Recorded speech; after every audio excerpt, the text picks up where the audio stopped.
everyone. I hope everyone is having a good morning. Congratulations, you made it halfway through. We are halfway there. Today's day 3. We're gonna make it. We've just got 2 days left and then we've got the weekend. So keep plugging away. I'm really enjoying your entries into the Google form and the spreadsheet.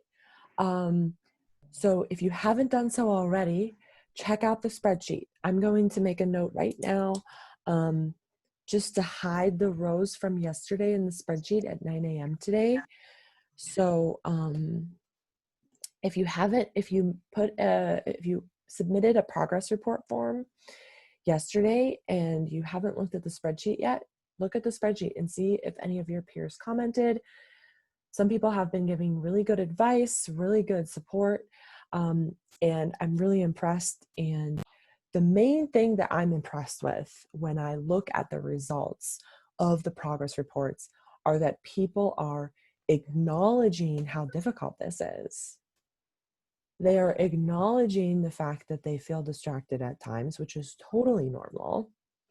And people are really being very realistic with their goals and acknowledging that, yeah, 3 hours is not that much time. And yeah, we're not going to get a ton done, but people are making progress. This is about baby steps. I'm really impressed. People are acknowledging that this kind of work that you are doing as graduate students is about consistent, small, manageable goals. It's not about, I'm going to get everything done today and everything's going to be great.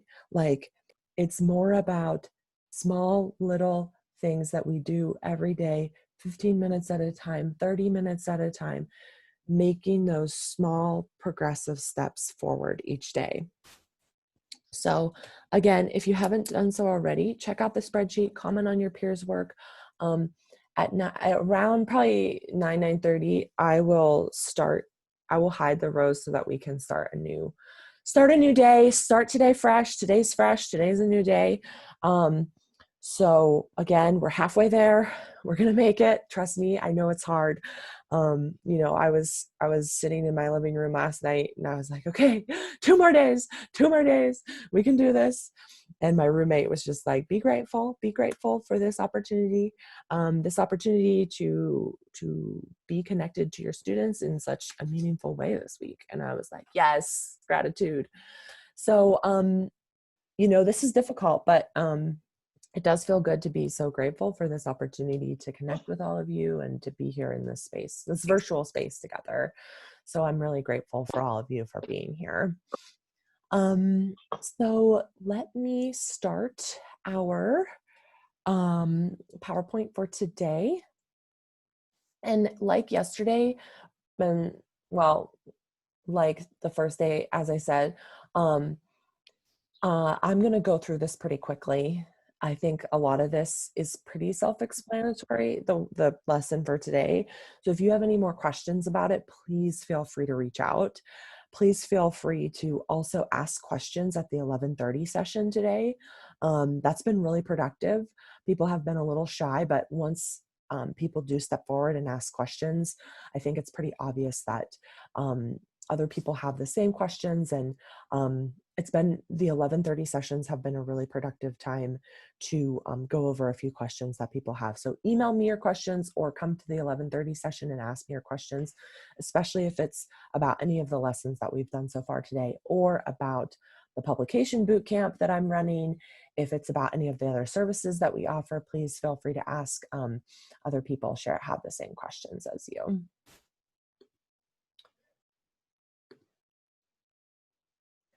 And also, if you have any advice at the 11:30 session, if you have advice for people, please share it. People often have the same questions, but they also have advice that they can share.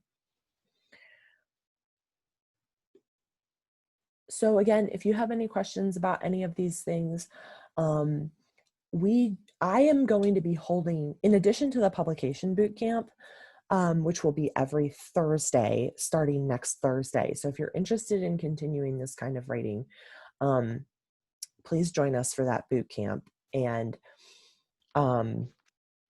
but in addition to the boot camp, I'm also holding 3 workshops this summer. There's a workshop next month, June 15th, and I'm going to be have 2 guest speakers who have dyslexia and ADHD, and they are going to be sharing some of their strategies and tips. I have talked to them extensively about this, and I believe that the strategies that they have developed can work for people of all kinds of neurodiversity. So we'll be doing a special webinar with them in mid-June. And then in July, I have 2 more workshops on creative writing and academic jargon. And then another workshop on online job searching tools. So after this session, I am going to just walk you guys through the website a little bit, so where you can find some of those workshops. But as I've been saying, we offer a lot of different resources at the graduate school. So please reach out to us throughout the summer for support. So today, I've alluded to this in previous lessons, but today I'm going to talk about the 4-hour workday. Why? There are 2 main reasons. One is that new research suggests that people are most productive for about 4 hours a day.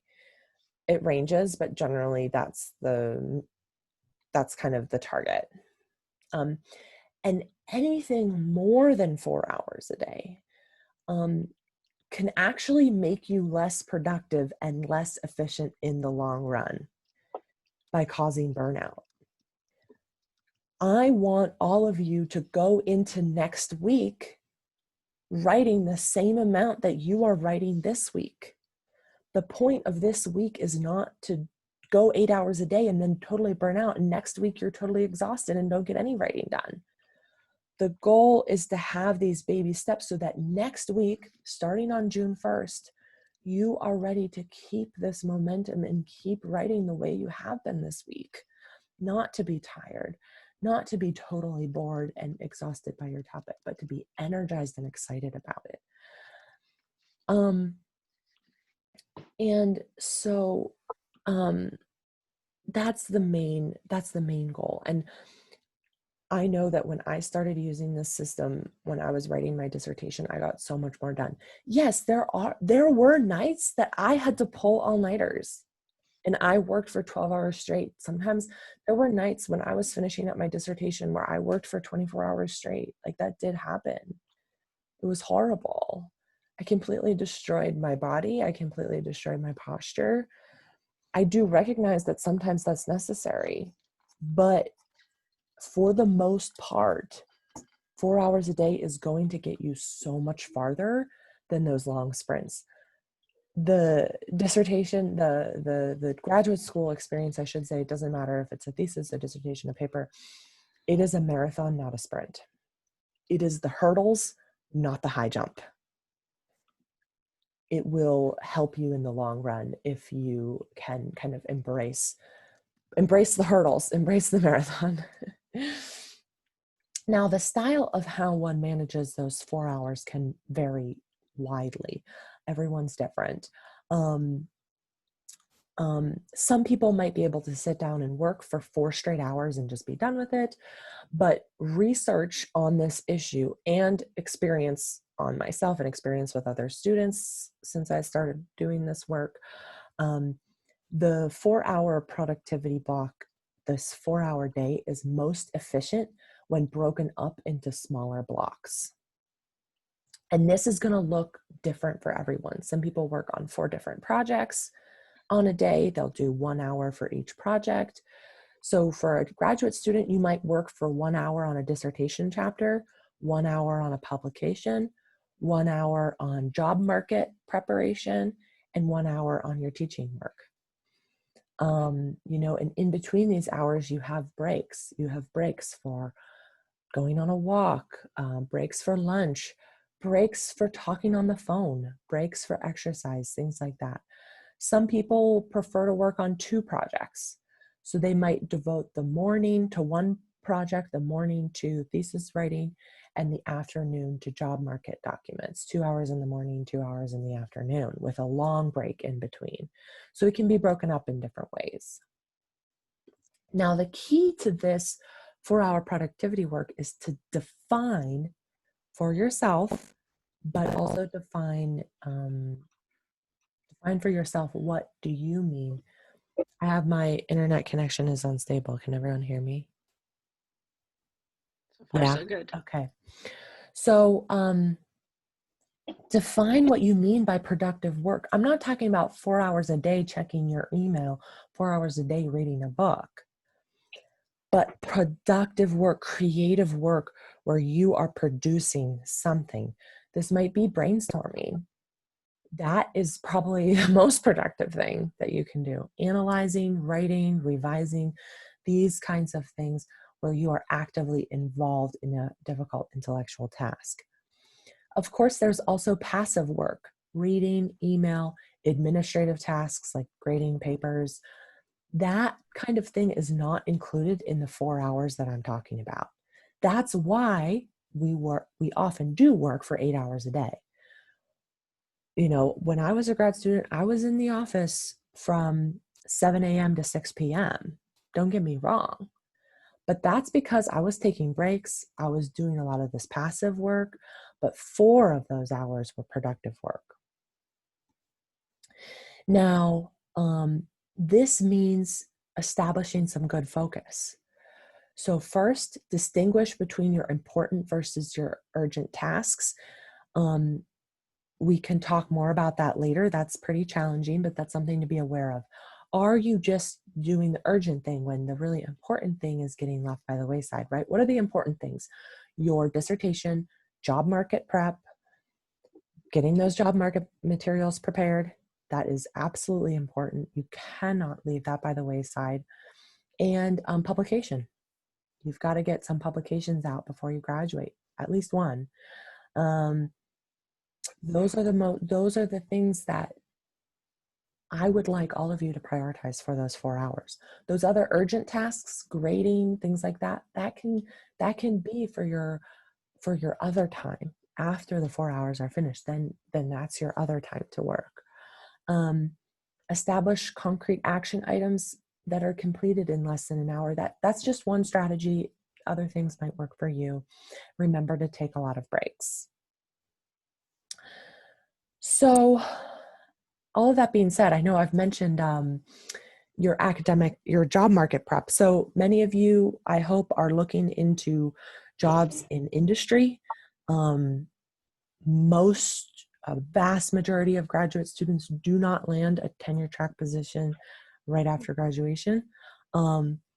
However, it is important and it is useful to start working on those job market materials now, especially if you are planning to go on the job market in the fall, or if you're planning on going on the job market in fall 2021. I do encourage you to start working on some of those documents now. If you are going on the job market, you're going to have to prepare a cover letter, a research statement, a teaching statement, and a diversity statement.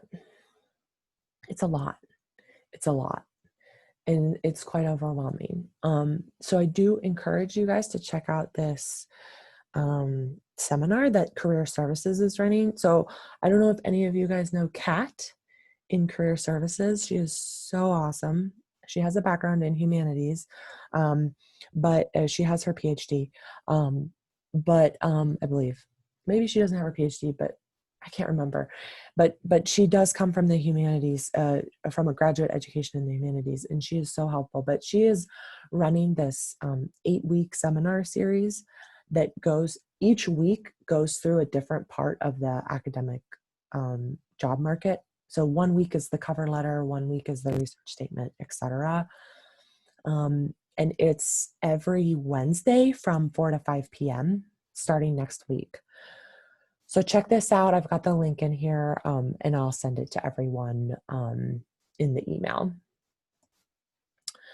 So again, we have all these resources, and I want to just take a moment here, just a minute I've been talking about all these resources, the links are in here, et cetera, but I do just want to take a moment because I do think that a lot of you have found this really useful.